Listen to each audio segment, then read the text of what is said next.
2014 नंतर भारतानं एक अभूतपूर्व असणारा निर्णय घेण्याचा प्रयत्न केला, ज्यामध्ये फ्री ट्रेड ॲग्रीमेंट असेल, सेपा असेल, सेका असेल, हे करणं गरजेचं होतं. त्यासाठी आपण सगळ्यात पहिल्यांदा ऑस्ट्रेलियासोबत ॲग्रीमेंट केलं.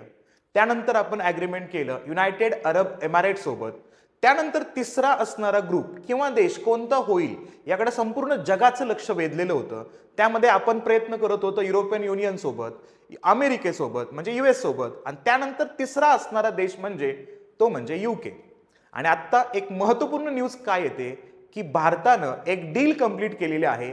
या डीलमध्ये आपण खूप वर्ष प्रयत्न करत होतो आणि ती डील कंप्लीट झाली, ती म्हणजे free trade agreement with United kingdom.